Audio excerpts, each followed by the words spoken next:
বয়স মাত্র ১৩, অথচ কোলজুড়ে ৭ মাসের সন্তান। শিশুমা অনামিকা আক্তার জুয়ের জীবনের গল্প যেন বাস্তবের চেয়েও অবিশ্বাস্য। ফেসবুকে পরিচয়ের পর প্রেম, এরপর মাত্র ১১ বছর বয়সে ২২ বছরের সাকিব ওরফে সাকিব মিয়ার সঙ্গে বিয়ে। চলতি বছরের শুরুতে জন্ম নেয় তাদের একমাত্র সন্তান, কিন্তু অভিযোগ কয়েক মাস আগে সন্তানকে রেখে জুইকে শ্বশুরবাড়ি থেকে বের করে দেওয়া হয়। এরপর থেকেই সন্তানকে ফিরে পেতে শুরু হয় তার আইনি লড়াই। ওর মা সকাল ৬টা বাজে বোন নিয়ে যেত, আর রাত ১২টা-১টা বাজে নিয়ে আসতো। এরকম নিয়ে এসে রেখে দিত। সারাদিন সুজি খাইতো, বুকের দুধ পর্যন্ত খাওয়াইতে পারতাম না আমি আমার ছেলেরই। শুনানিতে বিচারক বিস্ময় প্রকাশ করেন। তিনি বলেন, প্রথম দিন জুইকে দেখে বিশ্বাসই হয়নি তার সন্তান রয়েছে।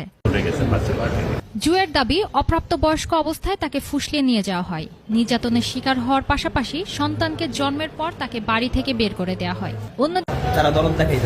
আগামী মঙ্গলবার পরবর্তী শুনানির দিন ধার্য করা হয়েছে। সুমাইয়া খান, ২১ টেলিভিশন।